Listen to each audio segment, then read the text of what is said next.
Ministri i Punës të Jashtme i Serbisë Marko Đurić u takua me shefin e UNMIK-ut Karolin Zjade, me të cilën ka diskutuar për seancën e ardhshme të rregullt të Këshillit të Sigurimit për punën e UNMIK-ut.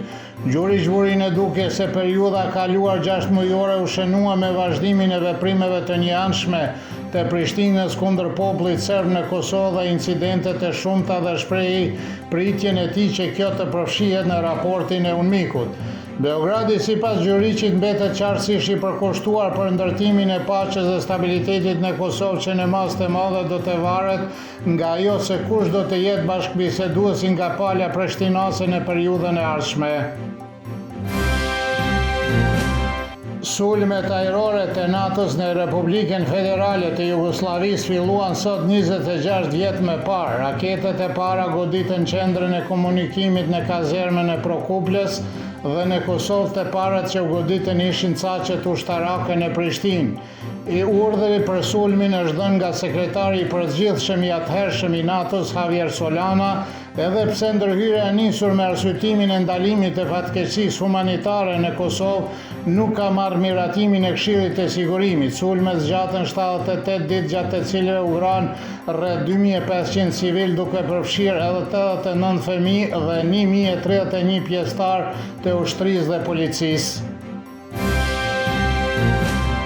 Me rastin e ditës së përkujtimit të vrarëve nga agresioni i NATO-s, ministri i Punës të Jashtme Marko Đurić në emër të qeverisë së Serbisë vendosi kurore lulësh në monumentin e fëmijëve të vrarë nga agresioni i NATO-s para parkut të Tashmajdanit. Me atë rast kurore lulësh vendosën delegacionet e Ministrisë së Mbrojtjes, Ushtrisë së Serbisë dhe Ministrisë së Punës të Brendshme. Përfaqësuesit e qytetit të Beogradit dhe komunave të qytetit familjar të vrarëve nga agresionin e NATO-s, si dhe përfaqësues të ambasadave shoqate të mbrojtje kombëtare të Serbisë dhe të veteranëve. Drejtori i Zyrës për Kosovë dhe Metohi, Petar Petković, tha se duhet të kujtojmë dhe të mos harrojmë 78 ditët e agresionit të NATO-s, kur pa turprisht u shkele drejta ndërkombëtare për të justifikuar dhunën ndaj popullit serb dhe tentativë ilegale për shkëputjen e Kosovës dhe Metohisë. Urat, spitalet, rrugët, media dhe shtëpitë tona u bombarduan për ta thyer shtetin tonë dhe për të gjenjuzuar atë, tha kësoj Petković, duke theksuar se gjatë agresionit u vran 81 fëmijë serb dhe se NATO-ja kështu kërkonte të shuante rinin tonë, duke dashur të shuante të ardhmen tonë. Përfaqësues të Zyrës për Kosovë dhe Metohi, autoritetet të përkohshme të Mitrovicës dhe listës serbe me vendosjen e kurorash lulësh në monumentin e vëllezërve Milić në Mitrovicën e Veriut shënuan 26 vjetorin e fillimit të bombardimit të NATO-s. Kuror lulësh vendosën nga ndihmës drejtoreshe e Zyrës Milena Parlić, e cila tha se vëllezërit Milić janë një nga simbolet e bombardimeve të NATO-s. Kryetari i listës serbe Dragiša Milović ka theksuar se posojat e bombardimeve janë ende të dukshme për shkak të përdorimit të bombave thermuese dhe uranium të varfër, të cilat janë të ndaluar me konventat ndërkombëtare. Historiani francez Alexis Strud vlerësoi se bombardimet ishin fillimi i fundit të marrëdhënieve ndërkombëtare dhe tani është koha e duhur për të organizuar një konferencë ndërkombëtare për Kosovën.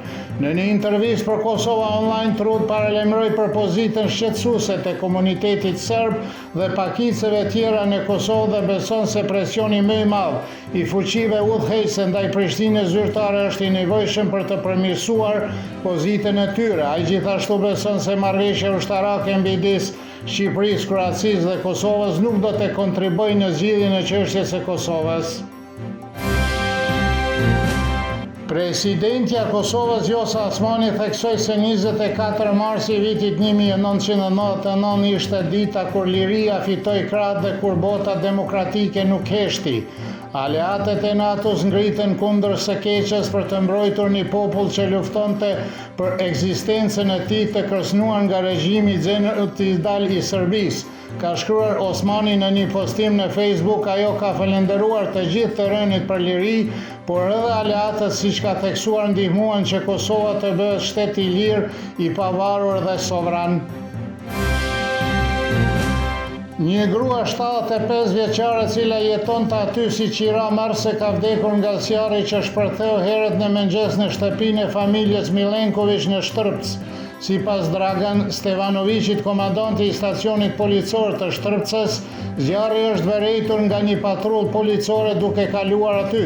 Zjarrfikësit e lokalizuan zjarrin dhe ekipi i qendrës shëndetësore konfirmoi vdekjen e gruas, trupi së cilës u dërgua për autopsi, tha Stevanović.